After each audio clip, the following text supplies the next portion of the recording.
Positive reinforcement जो है वो acknowledging and appreciating good good behaviour है। बच्चा चाहता है कि उसको सुना जाए, उसको देखा जाए, उसको समझा जाए और उसको अप्रिशिएट किया जाए। We need to connect before correct. जो बच्चे का दिमाग आहिस्ता आहिस्ता जब डेवलप होता है तो वो हर चीज़ को उसी तरह से डील करना शुरू करता है जिस तरीके से वो आपसे सीख रहा होता है बीइंग अ पेरेंट।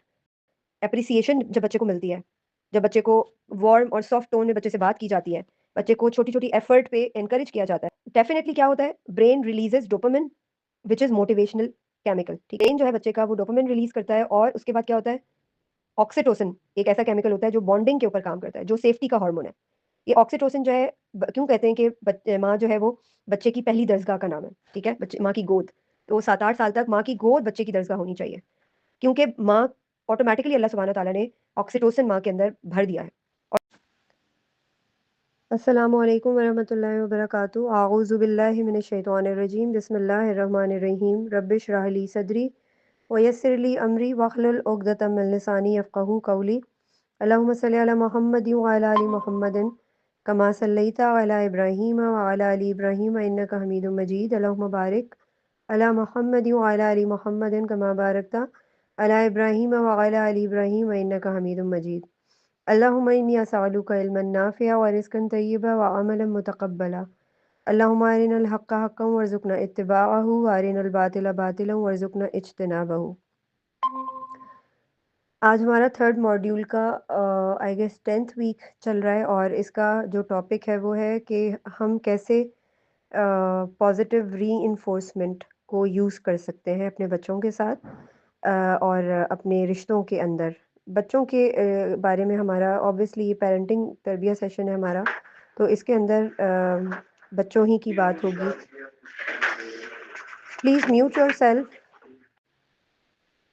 आज हमारा टॉपिक है how to use the positive reinforcement for the kids. So we have to be careful. Firstly let me clear to you everyone कि हम थर्ड मॉड्यूल में मौजूद हैं और हमारे आज हमारा 10th वीक है। 2 हफ्तों के 2 सेशन हमारे और रिमेनिंग है, ठीक है? तो मुझे टास्क जो है ना वो एज सच नहीं मिले अभी तक। जो टास्क मैं आप लोगों से शेयर करती थी, जो आप लोगों ने अपनी डेली बेसिस पे प्रैक्टिसेस शुरू करनी थी। आई एम नॉट श्योर कि यहाँ पर जितने भी लोग अभी मुझे सुन रहे हैं वो कितना अपने चीज़ों को जो सीख रहे हैं यहाँ से वो उनको अपनी ज़िंदगी में प्रैक्टिस करने की कोशिश कर रहे हैं। तो मेरी रिक्वेस्ट है कि हम अगर अपना टाइम निकाल के अपनी एनर्जीज़ सुनने में लगा रहे हैं, समझने में लगा रहे हैं, तो व्हाई नॉट कि हम इसको प्रैक्टिस करें, अपनी ज़िंदगियों में शामिल करने की कोशिश करें, क्योंकि ये बहुत क्रूशल है बात कि अगर मैं कोई बात सीख रही हूँ और सीखने की कोशिश कर रही हूँ और उस पे अमल नहीं कर रही, तो वो फिर यूज़लेस है, उसका कोई फ़ायदा नहीं है। Let's start from the how can we elaborate about the positive reinforcement. Basically positive reinforcement होती क्या है? पॉजिटिव रीइंफोर्समेंट जो है वो acknowledging and appreciating good behaviour होता है कि हम किसी भी अच्छे बिहेवियर को एक्नॉलेज करते हैं, हम उसको पहचानते हैं, उसको सराहते हैं, अप्रिशिएट करते हैं, तो क्या होता है कि वो नेचुरली इंक्रीज होना शुरू हो जाता है। That is called the positive reinforcement. उसके अंदर फोकस ऑन एफर्ट, यानी अगर मैं किसी बच्चे की अगर कोई बच्चा कोई काम कर रहा है, कोई टास्क कर रहा है और मैं उसकी एफर्ट के ऊपर बात करती हूँ, ठीक है? ये बजाय इसके कि मैं उसको करेक्ट करने की कोशिश करूँ, ठीक है? We need to connect before correct. सही है? तो सबसे पहली चीज़ क्या है कि मुझे ये बात पता होनी चाहिए कि मैंने पॉजिटिवली रीइंफोर्स कैसे करना है अपने बच्चे को। इसके अलावा बच्चों के अलावा भी अगर हम पेरेंट्स की भी बात करें, पेरेंट्स हैं, हमारे सिबलिंग्स हैं, देयर आर मल्टीपल थिंग्स कि हम अपने रिश्तों में वो चीज़ ढूँढ कर पॉजिटिवली चीज़ों को रीइंफोर्स करने की कोशिश कर सकते हैं। यहाँ चूँकि बच्चों की बात हो रही है, बच्चा चाहता है कि उसको सुना जाए, उसको देखा जाए, उसको समझा जाए और उसको एप्रिशिएट किया जाए, ठीक है? और जब उसको पॉजिटिव रीइंफोर्समेंट नहीं मिलती है, तो बच्चे के अंदर नेगेटिव इमोशंस इलेड होना शुरू हो जाती हैं। पनिशमेंट जो है वो कभी भी बच्चे के बिहेवियर में इम्प्रूवमेंट नहीं ला सकती, क्योंकि बच्चा नेचुरली ही नेचुरली ही वो सोचता है, समझता है, जहाँ तक जिस तरीके से अपने माहौल से वो सीखता है, उसके अंदर जो फ़ितरतन उसका बिहेवियर, उसकी स्किल्स हर चीज़ डेवलप हो रही होती है, एट्रिब्यूट्स डेवलप हो रहे होते हैं, आउटसोर्स हो रहे होते हैं। वो हर चीज़ जो है वो डिमांड करती है फ़ितरतन कि उसको पॉज़िटिवली रीइंफोर्स किया जाए, पॉज़िटिव रीइंफोर्समेंट के ऊपर उसको रेज़ किया जाए। एक बच्चे का जो ब्रेन होता है वो किसी अडल्ट के ब्रेन से डिफरेंट होता है। या आप ये कह सकते हैं कि वो उस वक़्त वो बन रहा होता है, कंस्ट्रक्शन में होता है। जैसे हम किसी बिल्डिंग की कंस्ट्रक्शन करते हैं, ठीक है? और उसमें फाउंडेशन के अंदर हमें बिजरी, सीमेंट और हर चीज़ हमें डालनी होती है, राइट? तो इसी तरह हम जब बच्चे को डेवलप करने की कोशिश कर रहे होते हैं, क्योंकि हमें पता होता है कि एक बच्चा जब दुनिया में आता है उसको वो एक खाली स्लेट की तरह होता है और उसका दिमाग जो है वो हर वो चीज़ पिक कर रहा होता है जो अपने आसपास के एनवायरनमेंट में through the different kind of subliminal messages, through the environment, through the communication, role modelling, everything, through everything वो सीख रहा होता है, ग्रास्प कर रहा होता है चीज़ों को, ऑटोमेटिकली उसका दिमाग चीज़ों को ग्रास्प कर रहा होता है। तो ये सोचना बहुत ज़रूरी है कि एक बच्चा जब डेवलप हो रहा है, जैसे मैं एक बिल्डिंग को डेवलप कर रही हूँ, कंस्ट्रक्ट कर रही हूँ, तो मुझे पता है कि इस बिल्डिंग को पायदार रखने के लिए मुझे कौन सा मटेरियल यूज़ करना है। अगर मैं उसके लिए 2 नंबर मटेरियल यूज़ करती हूँ तो वो पायदार नहीं रहेगी, वो गिर जाएगी, ठीक है? इसी तरह जब मैं बच्चे को रेज़ करने का इरादा रखती हूँ और मैं डेवलप करना चाहती हूँ उसको और नहीं कर पाती, क्योंकि मुझे पता ही नहीं होता कि what is the right material to use in kids development and foundation. मुझे नहीं मालूम कि सही मटेरियल यूज़ क्या करना है। बच्चा भी ऐसी ही एक समझें आपका टास्क है, एक प्रोजेक्ट है जो अंडर कंस्ट्रक्शन होता है। Specially the parts that control emotions, impulse, logic and से सेल्फ कंट्रोल। जो बच्चे का दिमाग आहिस्ता-आहिस्ता जब डेवलप होता है तो वो हर चीज़ को उसी तरह से डील करना शुरू करता है जिस तरीके से वो आपसे सीख रहा होता है बीइंग अ पेरेंट। अपने माहौल से सीख रहा होता है और आस-पास के लोगों से और जो भी उसको एक्सपोज़र मिल रहा होता है अंदर-बाहर, जहाँ भी वो आउटगोइंग करता है, वो सब एक्सपोज़र उसके दिमाग की, उसकी डेवलपमेंट और फाउंडेशन की ग्रोथ कर रहे होते हैं, सिखा रहे होते हैं उसको। तो बेसिकली बच्चे बेसिकली अगर आप ये कहें कि बच्चा फितरतन सेल्फिश पैदा होता है, क्योंकि बच्चे को जब भूख लगती है तो वो ये थोड़ी देखता है कि माँ सो रही है या जाग रही है, कितनी तकलीफ में है, बीमार है या नहीं है। उसको दूध चाहिए तो चाहिए। वो रोता रहता है जब तक उसको दूध नहीं मिलता, उसकी भूख नहीं मिटती। ये हम उसको सिखाते हैं कि उसको कैसे अपनी सेल्फ वर्थ के ऊपर काम करना है। ये हम उसको सिखाते हैं कि कैसे सेल्फलेस होकर ह्यूमैनिटी और एज़ अ ह्यूमन बीइंग उसको अपने आप को कंस्ट्रक्ट करना है, डेवलप करना है। तो ये बहुत ज़रूरी है कि बच्चे के दिमाग के बारे में सोचा जाए कि उसकी उम्र क्या है और उसका दिमाग किस तरीके की रीइंफोर्समेंट माँग रहा है, फ़ितरतन फ़ितरा उससे क्या डिमांड कर रही है, आपसे क्या डिमांड कर रही है, उस बच्चे की फ़ितरा आपसे क्या डिमांड कर रही है बीइंग अ पेरेंट। सो जब आप बच्चे को सुनते हैं, आप बच्चे को समझते हैं, आप बच्चे को एक्नॉलेज करते हैं कि येस आई एम हियर, आप वैलिडेट करते हैं उसकी इमोशंस को कि हाँ, मैं समझ रही हूँ तुम्हारी इमोशंस को। एंड जेन्युइनली आप रिएक्ट कर रहे होते हैं, अपने एक्सप्रेशंस, अपने इमोशंस को एक्सप्रेस कर रहे होते हैं और बता रहे होते हैं उसको, तो बच्चे का रिस्पॉन्स बहुत ही पॉजिटिव होता है। बच्चे की ब्रेन का जो न्यूरो साइंस प्रोसेस होता है, लाइक जब बच्चा एप्रिसिएशन जब बच्चे को मिलती है, जब बच्चे को वार्म और सॉफ्ट टोन में बच्चे से बात की जाती है, बच्चे को छोटी-छोटी एफर्ट पे एनकरेज किया जाता है और बच्चे को ये रियलाइज़ करवाया जाता है कि हाँ, उसे सुना जा रहा है, उसे देखा जा रहा है और उसे वैल्यू किया जा रहा है। उसकी बात वैल्यू रखती है।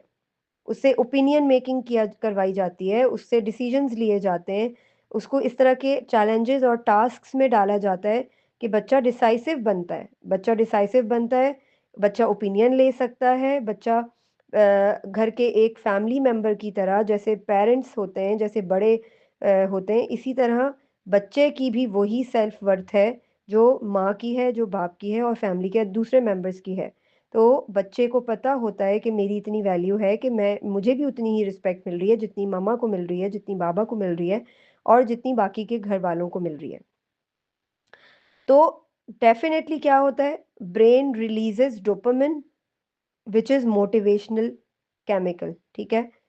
ब्रेन जो है बच्चे का वो डोपामाइन रिलीज़ करता है और उसके बाद क्या होता है, ऑक्सीटोसिन एक ऐसा केमिकल होता है जो बॉन्डिंग के ऊपर काम करता है, जो सेफ्टी का हार्मोन है। ये ऑक्सीटोसिन जो है क्यों कहते हैं कि माँ जो है वो बच्चे की पहली दरसगाह का नाम है, ठीक है? बच्चे माँ की गोद, तो 7-8 साल तक माँ की गोद बच्चे की दरसगाह होनी चाहिए, क्योंकि माँ ऑटोमैटिकली अल्लाह सुब्हाना तआला ने ऑक्सीटोसिन माँ के अंदर भर दिया है। और जब बच्चा माँ ही के साथ हग कर रहा होता है, फिज़िकल टच, प्यार, मोहब्बत, सारे काम माँ अपने हाथों से कर रही होती है, उसके साथ एक बॉन्डिंग डेवलप होती है ऑक्सीटोसिन के थ्रू। तो बच्चे के जो फ़ितरा के ऊपर बच्चे की जो डिमांड्स हैं, बच्चे की जो रिक्वायरमेंट्स हैं, वो पूरी हो रही होती हैं। बच्चा सेल्फ सैटिस्फैक्शन के ऊपर रेज़ हो रहा होता है। This creates a neural pathway जिसको कहते हैं कि the behaviour feels good, I want to repeat it. ये जो ऑक्सीटोसिन की बॉन्डिंग और सेफ्टी हार्मोन है, ये बच्चे के अंदर एक न्यूरल पाथवे बनाता है जो इस बिहेवियर को इलेट करता है, इस थिंकिंग को, इस थॉट पैटर्न को इलेट करता है कि आई एम फीलिंग गुड और मैं इस बिहेवियर को, इस चीज़ को रिपीट करूँगा। ठीक है? जब बच्चे के ब्रेन को पॉज़िटिव रीइंफोर्समेंट मिलती है, तो क्या होता है बच्चे का ब्रेन स्ट्रेंथन होता है। उसका जो प्रीफ्रंटल कॉर्टेक्स होता है, जिससे वो डिसीज़न मेकिंग सीखता है, वो स्ट्रॉन्ग होता है, वो स्ट्रेंथन होता है। इसके अलावा इमोशनल रेगुलेशंस बच्चे के अंदर बिल्ड अप होती हैं और मेमोरी और लर्निंग पावर उसकी एनहांस होती है। सेल्फ वर्थ उसके अंदर डेवलप होती है और इंटरनल मोटिवेशन इनकरेज उसको इनकरेजमेंट मिलती है। इंटरनल मोटिवेशन क्या होती है कि वो खुद अपनी मोटिवेशन आप होता है।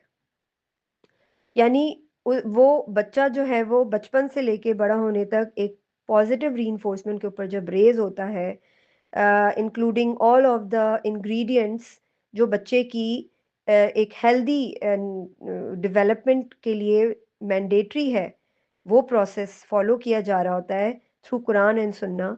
तो आपका बच्चा इंटरनल मोटिवेशन के ऊपर रेज होता है और वो खुद अपनी मोटिवेशन आप होता है। मोमिन को किसी मोटिवेशन की ज़रूरत नहीं है। The way he live, the way he train the brain, कि वो कभी भी डिसअपॉइंट नहीं होता, वो अपनी सेल्फ वर्थ को पहचानता है, उसे किसी की वैलिडेशन की ज़रूरत नहीं होती। वो दुनिया में कहीं भी चला जाए, कोई उसे इम्पोर्टेंस दे या नहीं, उसे पता होता है कि उसकी सेल्फ वर्थ क्या है, उसे पता होता है कि उसके अंदर क्या टैलेंट है और क्या नहीं है। तो ये बहुत ज़रूरी चीज़ें हैं जिनके ऊपर काम करना बच्चों के लिए, बच्चों की डेवलपमेंट के लिए बड़ा हेल्दी और बड़ा बेनिफिशियल होता है, क्योंकि अगर बच्चे की नेगेटिव रीइंफोर्समेंट होती है, तो वो तो बच्चे के ब्रेन को डैमेज कर देती है। अगर हम रियल लाइफ एग्जाम्पल की बात करें पॉजिटिव रीइंफोर्समेंट में, तो आप देखें कि अगर मैं अपने बच्चे को देखती हूँ कि वो अपने टॉयज़ को प्रॉपरली खेलने के बाद जगह पे रख देता है, जैसे कि उसे समझाया गया है, और पेरेंट्स का रिएक्शन पॉजिटिव होता है, यानी वो कहता है कि हाँ, मैंने आज नोटिस किया कि तुमने अपने सारे टॉयज़ को अपनी रिस्पॉन्सिबिलिटी के साथ जो है वो वापस अपनी जगह पे रख दिया और इट लुक्स के you are so much responsible. बच्चे ने क्या फ़ील किया कि बच्चे को देखा जा रहा है, बच्चे की इमोशंस को सराहा जा रहा है, बच्चे ने जो भी किया है उसके एक्ट को सराहा जा रहा है, उसकी एफ़र्ट को नोटिस किया जा रहा है, डोपामाइन उसका रिलीज़ हो रहा है और जो उसका ब्रेन है, वो किस ऑर्डर में कनेक्ट हो रहा है? एप्रिसिएशन। तो वो बिहेवियर क्या होगा? सेल्फ ड्रिवन होगा, यानी वो बिहेवियर फिर रिपिटिशन पे लग जाएगा, ऑटो मोड पे। वो ऑटो मोड क्या होगा कि वो बच्चा फिर बगैर कहे वो सारे काम कर रहा होगा जिसके ऊपर उसे उसकी एफर्ट को देखा जा रहा है और नोटिस किया जा रहा है और उसको बताया जा रहा है कि yes we are noticing whatever you are doing. तो नेक्स्ट टाइम बच्चा वो सारी चीज़ें करेगा बगैर किसी रिवॉर्ड के या फिर बगैर किसी डर के। अच्छा, अब आ जाते हैं नेगेटिव रीइंफोर्समेंट पे। हम क्या करते हैं बच्चों को scolding, hitting, punishment. What happens in the brain which is very important to understand के बच्चे का न्यूरो साइंस का जो पैटर्न है, प्रोसेस है, वो कैसे काम करता है।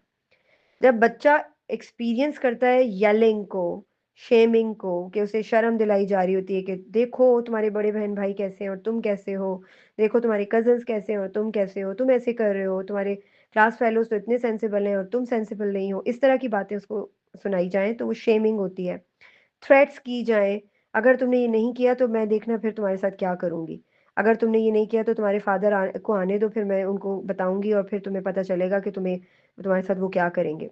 इस तरह की थ्रेट्स, मॉकरी, किसी का मजाक उड़ाना, तुम तो ये कर ही नहीं सकते, इतनी बड़ी बड़ी बातें कर रहे हो, छोड़ो रहने दो, तुमसे तो नहीं होगा, तुम रहने दो, तुम बस आराम से बैठ जाओ, तुम बस ये करो, तुम ये मॉकरी है जो आप अपने बच्चे के साथ करते हैं। फियर बेस्ड डिसिप्लिन, अब डिसिप्लिन करने के लिए बच्चे को डराना धमकाना जो है ना वो बिल्कुल अनफेयर है, अनजस्ट है।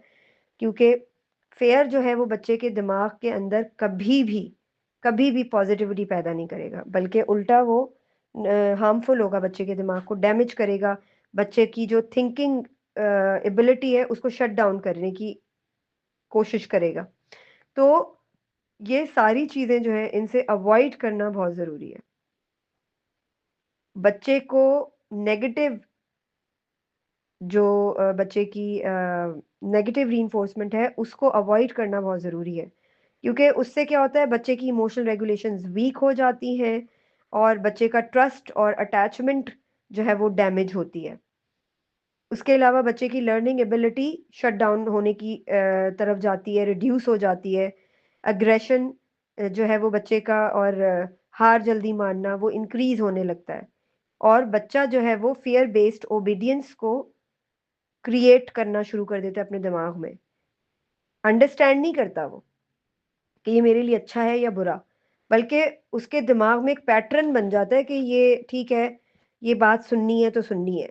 लेकिन उसके बिहाइंड क्या होता है, वो डर होता है, फेयर बेस्ड ओबीडियंस होती है। ठीक है, उस वो अपनी अच्छाई बुराई को नहीं समझ पाता कि ये बात मुझे क्यों ये मना की जा रही है या ये काम करने को क्यों कहा जा रहा है, बजाय इसके वो नेगेटिव रीइंफोर्समेंट की वजह से बस उसके दिमाग में एक डर और खौफ बैठ जाता है, जिसकी वजह से वो सारे काम कर रहा होता है, और पेरेंट्स ये समझते हैं कि बच्चा हमारी बात सुन रहा है और अच्छा परफॉर्म भी कर रहा है और अच्छा डेवलप भी हो रहा है, बट ऐसा नहीं होता।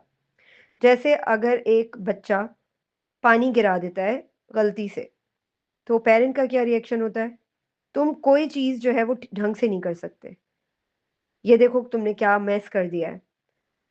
उसके ब्रेन पे क्या इम्पैक्ट पड़ा कि जो बच्चे का फियर रिस्पॉन्स है वो एक्टिवेट हो जाता है, और बच्चा सेल्फ प्रोटेक्शन के ऊपर उसका ज्यादा फोकस हो जाता है, क्योंकि वो डेंजर फील करता है। जब बच्चे को डांटा जाता है, बच्चे के साथ गलत बिहेव किया जाता है, तो वो डेंजर फील करता है, और उस डेंजर फील करने की वजह से बच्चे का पूरा फोकस सेल्फ प्रोटेक्शन की तरफ लग जाता है। उसका लर्निंग का जो प्रोसेस है वो रुक जाता है, शट डाउन हो जाता है, और बच्चा जो है वो झूठ बोलता है, नेक्स्ट टाइम चीज़ों को छुपाने की कोशिश करता है, गलतियों को छुपाने की कोशिश करता है, और हर वक्त जो है ना वो इरिटेबिलिटी उसके दिमाग में चलती रहती है, और एंशियसनेस, हर वक्त वो परेशान रहता है या रेस्टलेस रहता है, या उसका फोकस जो है वो बन नहीं पाता। तो ये जो बिहेवियर है ना ये टेम्परेरली क्या करता है, आपकी इमोशनल डैमेजेस को लॉन्ग टर्म पे जो है लेकर जाना शुरू हो जाता है, which is very harmful for your child's brain. So avoid the negative reinforcement which doesn't work। करती है काम, नेगेटिव जो reinforcement है वो वक्ती तौर पर तो काम कर लेती है, लेकिन वो शॉर्ट टर्म होती है, वो बच्चे को सिखा नहीं रही होती कुछ, वो बच्चा उस चीज को अंडरस्टैंड नहीं कर रहा होता, बल्कि बच्चा उल्टा डर और खौफ उसके अंदर डेवलप हो रहा होता है, और वो उस डर और खौफ की वजह से शेमिंग ना हो, मुझे कोई थ्रेट ना करे, ये सारी चीजों के ऊपर वो क्या करता है, वो कहता है कि बस मैं जो है वो बात मान लूं, और अंदर ही अंदर उसके दिमाग में खिचड़ियां पक रही होती हैं जो हमें नहीं पता होता। और फिर क्या होता है, बच्चे के दिमाग में बच्चे को ये चीज़ें क्या सिखाती हैं? बच्चा कुछ सीख नहीं सकता, बच्चा जो है उसका कैरेक्टर बिल्ड नहीं हो पाता, ठीक है? इमोशनल इंटेलिजेंस डेवलप नहीं हो पाती और फिर वो क्या सीखता है कि कहीं मैं पकड़ा ना जाऊँ और वो ये भी बात नहीं समझ पाता कि क्या सही है और क्या गलत है। तो आप देखें कितने सारे डैमेजेज़ होते हैं आपके बच्चे के साथ। तो उसके बजाय अगर बच्चा पॉज़िटिव रिइंफोर्समेंट के ऊपर रेज़ किया जाए, तो सेल्फ कंट्रोल डेवलप होता है उसके अंदर, रिस्पॉन्सिबिलिटी लेना सीखता है और वो अपनी इमोशंस को कम्युनिकेट करना सीखता है, डरता नहीं है, हेजिटेंट नहीं होता अपने पेरेंट्स से चीज़ों को शेयर करने में। बड़ी से बड़ी बात भी हो जाए तो उसे ट्रस्ट होता है कि मैंने जाकर शेयर करना है। कॉन्फिडेंस बिल्ड होता है उसके अंदर और वो अपने पेरेंट्स पर ट्रस्ट करता है, उनके साथ प्रोटेक्टिव फ़ील करता है और डेंजर फ़ील नहीं करता। तो सबसे बड़ी चीज़ क्या है कि इंसान चाहता है, इंसान की नीड है कि मुझे सुना जाए, मुझे इम्पोर्टेंस दी जाए। हर इंसान की ये नीड है, सिर्फ़ बच्चे की नहीं है, हर इंसान की ये नीड है। आपकी, मेरी, हर इंसान की फ़ितरा है अंदर से, फ़ितरा बोलती है कि मुझे सुना जाए, मेरी बात को इम्पोर्टेंस दी जाए, ठीक है? उस चीज़ को ग्रूम कैसे करना है? जैसे-जैसे बच्चा बड़ा होता है, उसको समझ आने लगती है कि मुझे किसी की वैलिडेशन नहीं चाहिए, मुझे तो अल्लाह की वैलिडेशन चाहिए और अल्लाह सुब्हानहू ताला को राज़ी रखना मेरा फ़र्ज़ है। उसको राज़ी रखने के लिए मैंने अपनी कैरेक्टर्स को, एट्रिब्यूट्स को कैसे आउटसोर्स करना है, मैंने अपने बिहेवियर को कैसे जस्टिफ़ाई करना है, मैंने अपने आप को कैसे ठीक से लेके चलना है। तो ये सारी चीज़ें बड़ी इम्पोर्टेंस रखती हैं। इन सब चीज़ों के ऊपर काम करना बहुत ज़रूरी है। अगर मैं पेरेंट नहीं हूँ अभी, तो मुझे ये पता होना चाहिए कि मेरे सिबलिंग्स, मेरे बहन-भाइयों की क्या नीड्स हैं, क्या रिक्वायरमेंट्स हैं। मेरी खुद की क्या रिक्वायरमेंट्स हैं, मेरे पेरेंट्स की क्या रिक्वायरमेंट्स हैं। अल्लाह सुब्हाना ताला ने बीइंग अ ह्यूमन बीइंग मेरे रिश्तों के लिए क्या मेरे ऊपर फ़राइज़ लागू किए हैं, मुझे उन सब का पता होना बहुत ज़रूरी है।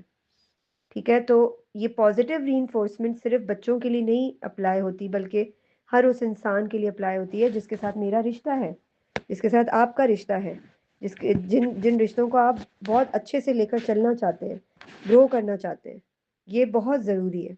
तो इसके ऊपर काम करें, इसके ऊपर वर्किंग करें क्योंकि हम में से ज़्यादातर लोग जो हैं अपने गुस्से को झेल रहे हैं, अपने एंगर मोड्स को कंट्रोल नहीं कर पाते, इमोशंस को कंट्रोल नहीं कर पाते।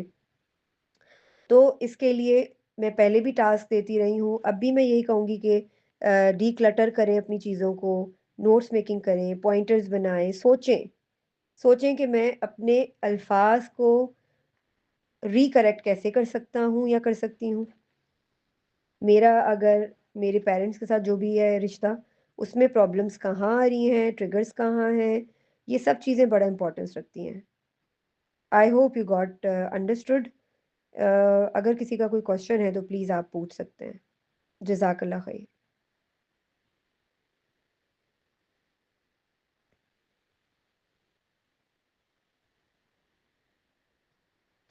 आई एम रियली होपिंग कि आप लोग जो टास्क मिले हुए हैं पिछले सेशंस में आपको, उनके ऊपर आप वर्किंग कर रहे हैं। अगर नहीं कर रहे तो आपका यहाँ होने का कोई फ़ायदा नहीं है। इसलिए कोशिश ये करें कि वर्किंग ज़रूर करें। आपकी ज़िंदगियाँ चेंज उसी वक़्त होंगी जब आप खुद पहला कदम बढ़ाएँगे। पहला कदम हर इंसान को खुद बढ़ाना पड़ता है, दूसरा फिर अल्लाह सुब्हानहू ताला आपकी मदद करेंगे। अगर हम यही इंतज़ार करते रहेंगे कि हाँ, हम कर लेंगे या कोई हमें आकर मोटिवेट करेगा या पुश करेगा, so nobody will come there.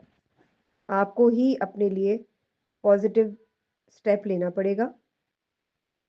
कोशिश करें कि जो भी सीख रहे हैं, उसको यूटिलाइज़ करें, उसको प्रैक्टिस करें अपनी ज़िंदगियों में, वरना ये सब बेकार है। जी, किसी का कोई क्वेश्चन नहीं है?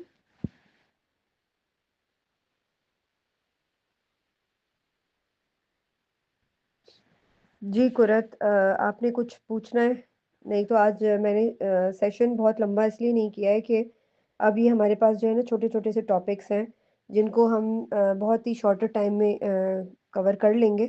बट मेरी जो रिक्वेस्ट है वो ये है कि कोशिश करें कि क्वेश्चंस करें, कहाँ फँसे हुए हैं, क्यों नहीं निकल पा रहे, क्या प्रॉब्लम आ रही है, अपनी लाइफ़्स में क्यों उन हर्डल्स को सॉल्व करने की कॉम्पिटेंसी पैदा नहीं हो रही, क्या प्रॉब्लम है? क्या आपने चीज़ों को डिक्लटर करना शुरू किया है? जर्नलिंग करना शुरू की है? पॉइंटर्स लिखना शुरू किए हैं?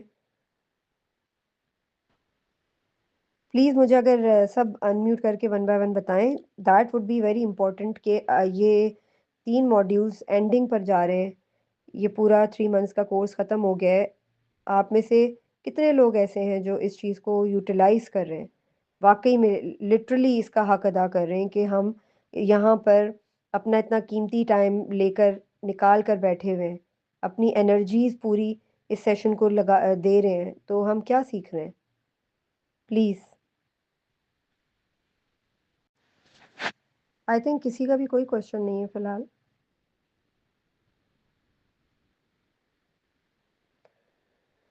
ठीक है कुरत, फिर मैं इसको वाइंड अप करती हूँ सेशन को, अगर किसी ने कोई सवाल नहीं पूछना है तो। हमारे 2 वीक्स और रह गए हैं, टोटल हमारे 12 सेशंस थे। तो मेरी आप लोगों से रिक्वेस्ट है कि अपने टास्क जमा करवाना शुरू कर दें। मैंने सबको कहा था कि मैं सर्टिफ़िकेट दूँगी इस कोर्स का, बट इस कोर्स का एग्ज़ाम असेसमेंट होगी। असेसमेंट के बाद ही सर्टिफ़िकेट मिलेगा, और उस असेसमेंट में जो रिक्वायरमेंट है वो है कि आप लोगों ने टास्क जो है सबमिट करवाने हैं। अगर किसी का कुछ स्किप हो गया है तो आप जाके रिकॉर्डिंग्स देखें और टास्क के ऊपर काम करें। टास्क कोई मुश्किल नहीं है, टास्क बस ये है कि आपने अपनी रियल लाइफ में, प्रैक्टिकल लाइफ में क्या-क्या इम्प्लीमेंटेशन स्टार्ट किए हैं, क्या प्रैक्टिस कर रहे हैं, कहाँ से क्या प्रॉब्लम्स आ रही हैं, क्यों आ रही हैं, उनको सॉर्ट आउट कैसे कर रहे हैं, ये बहुत ज़रूरी है चीज़ें समझना। I hope you got it. जी कुरत, लेट मी नो, मैं इसको सेशन को एंड करूँ? क्वेश्चन किसी का नहीं है, बाकी अपडेट्स मैं ग्रुप में शेयर करता हूँ। अस्सलाम वालेकुम रहमतुल्लाहि व बरकातुहू। वालेकुम अस्सलाम वरहमतुल्लाहि वबरकातुहू। जी इकरा, कैसी हैं? यस मैम, अल्हम्दुलिल्लाह मैं ठीक हूँ। मैम मैंने अभी जैसे ये आज के टास्क मुझे अच्छे से समझ आई, इसके बारे में आपको बताती हूँ। पिछले तकरीबन मैंने सारे सेशन ना दोबारा से रिपीट भी करके मैं देख लिए। इंशाल्लाह उनका टास्क मैं जल्दी शेयर करूंगी। तो आज के बारे में जो मुझे रिइंफोर्समेंट, एक तो मैंने आपसे पूछा कि जब आप हर बार यानी कि आप बच्चा का वर्ड यूज करती हैं, तो कितनी अच्छी लगे, कितनी एज तक का यानी कि हम लेते हैं कि ये बच्चा है।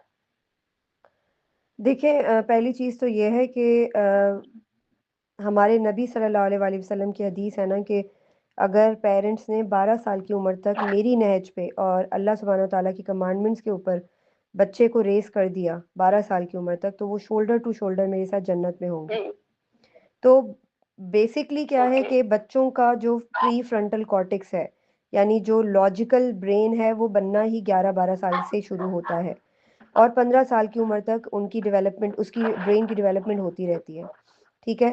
लेकिन बच्चे टीन्स में एंटर होने के बाद भी बच्चे ही होते हैं पेरेंट्स के लिए। ठीक है? अगर तो आपने बचपन में बच्चे की एक बुनियाद डाल दी है, तो वो बुनियाद आगे जाकर अगर वो बुनियाद बेनिफिशियल है, तो वो बहुत ही उसके लिए बहुत फ़ायदेमंद होगी। लेकिन अगर हार्मफुल है, डैमेजिंग है, तो वो उसके लिए डैमेजिंग होगी। समझ रही हैं मेरी बात? तो बच्चे की, हाँ, बच्चा जो है वो 25 साल तक बच्चा है, ठीक है? लेकिन उसकी स्टेजेज़ हैं कि 8 साल की उम्र तक बच्चे का जो डेवलपमेंट है उसके ऊपर कैसे काम करना है, फिर ऑनवर्ड्स कैसे काम करना है, टीन्स में कैसे काम करना है, जब बच्चा अडल्टहुड में दाखिल होता है तो तब कैसे करने चलना है। तो अगर आपने अपनी तरबियत पे काम शुरू किया हुआ है, तो आपको ऑटोमैटिकली चीज़ों की अंडरस्टैंडिंग होना शुरू हो जाती है।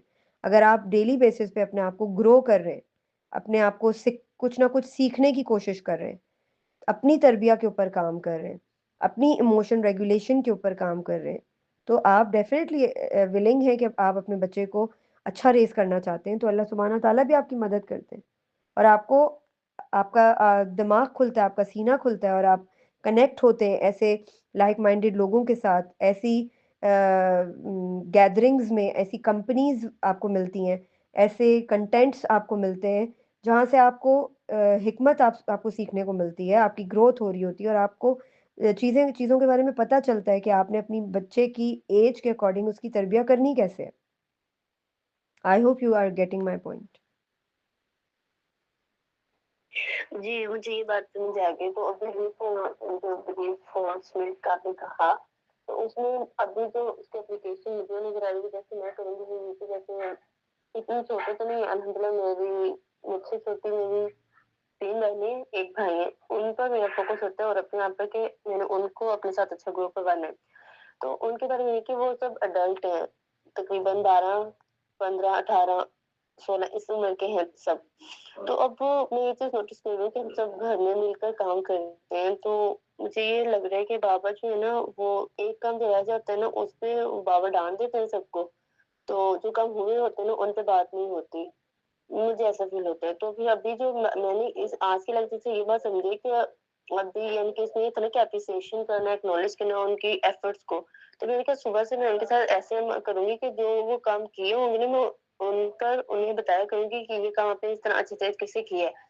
आपने ये कहा था ना कि जब हम उन्हें इस तरह करते हैं तो वो उनका काम रिपीट होता है उनके माइंड में, फिर वो नेक्स्ट टाइम और अच्छे से करेंगे। जी, बिल्कुल ऐसा ही है इकरा, ऐसा ही है। आपने ये एक नॉर्मल सी बात है कि आप देखें, आप खुद अपने आप को अगर उनके शूज़ में रखकर सोचें कि आपने पूरे दिन में आपने 3 काम किए हैं और 2 काम आपसे छूट गए, ठीक है? और जब आपको कहा जा रहा है कि उन 3 कामों की कोई बात नहीं कर रहा और जो 2 काम आपने छोड़ दिए हैं, उनकी बात की जा रही है, तो आपका दिल ही नहीं करेगा कि आप सोचेंगे कि मुझे तो बातें ही सुननी है, तो बेहतर ये है कि मैं कोई काम भी ना करूँ। तो ये हम सबकी एक साइकी है कि अब मिसाल के तौर पर जब बॉस से झाड़ें पड़ती हैं तो क्या होता है, फेयर बेस्ड एक वो रिएक्शन जा रहा होता है ना कि बॉस से डर के मारे तो काम हो रहा होता है, लेकिन वो डेडिकेशन और वो ऑनेस्टी नहीं होती एम्प्लॉय के दिल में। उसका दिल नहीं करता काम करने का, वो बोझ समझ के काम को कर रहा होता है। तो ये इन चीज़ों को जो है ना रियलाइज़ करना बहुत ज़रूरी है। आप अपने डेफ़िनेटली अपने बहन-भाइयों को मोटिवेट करने की कोशिश करें, अपने फ़ादर से भी बात करने की कोशिश करें कि कोई बात नहीं, अगर एक काम छोड़ दिया है, आप ये भी तो देखेंगे ये वाला काम उसने कैसे किया है, ये कैसे किया है। इसी तरह तो बच्चों के अंदर डिसीज़न मेकिंग और लीडरशिप स्किल्स डेवलप होंगे। तो हमने तो इसके ऊपर काम करना है। आपने जो है वो इस तरीके से टैकल करने की कोशिश करनी है। बच्चों के साथ एक्टिविटी बेस्ड कम्युनिकेशन करें। तो इस तरह से बच्चों को पता चलेगा कि अच्छा हम हमारी जो एफ़र्ट है वो वैलिडेट हो रही है, उसे एक्नॉलेज किया जा रहा है, तो फिर उनका दिल करेगा मज़ीद कि वो मेहनत भी करें, अपनी एनर्जीज़ भी इनपुट करें और अपना टाइम भी निकालें। ठीक है? जी, ठीक है। और जब यानी कि मैं ये काम करूँगी फिर इस सारे और यानी कि ऑब्जर्वेशन होगी, जैसे मैं आपने कहा कि लिखना ज़रूरी है, तो फिर वही सारी बात मैं अपने रजिस्टर पे नोट कर लूँ और फिर वही पीछे से बना के आपको सेंड कर दूँगी, तो ये मेरा ये वाला टास्क कंप्लीट हो जाएगा। इस तरह होगा ना ये सब? जी, जी, बिल्कुल ऐसा ही है। वरना आप इन शॉर्ट समराइज़ करके मुझे बताएँगी कि फ्रॉम द डे 1 जो मैंने टास्क दिए थे, तो उस पे आप वीकली या डेली बेसिस पे या मंथली बेसिस पे कितना काम कर रही हैं और उसका क्या असर आपको नज़र आया, उसका इफ़ेक्ट हुआ कि नहीं हुआ और आप कितनी विलिंग हैं, ये सब चीज़ें आप उस पे शॉर्ट समरी बनाकर भी जो है ना वो शेयर कर सकती हैं, ठीक है? जी, ठीक है, शुक्रिया। जज़ाकल्लाह। बारकल्ला फ़ीक। Is there anyone else? किसी और का कोई क्वेश्चन नहीं है तो फिर हम इसको वाइंड अप करते हैं सेशन को।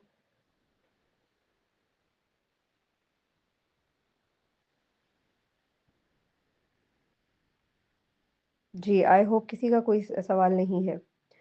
अल्लाह सुब्हानह तआला आसानी के मामलात करे हम सबकी ज़िंदगियों में और हमें नेकी और हिदायत का रास्ता दिखाए। इससे पहले कि देर हो जाए, हम जो चीज़ हम सीख सकते हैं वो सीखें और उसको अपनी ज़िंदगियों में इम्प्लीमेंट करने की कोशिश करें। सुब्हानकल्लाहुम्मा व बिहम्दिका अशहदु अल्ला इलाहा इल्ला अंता अस्तगफिरुका व अतूबु इलैक। अस्सलामु अलैकुम व रहमतुल्लाहि व बरकातुहू।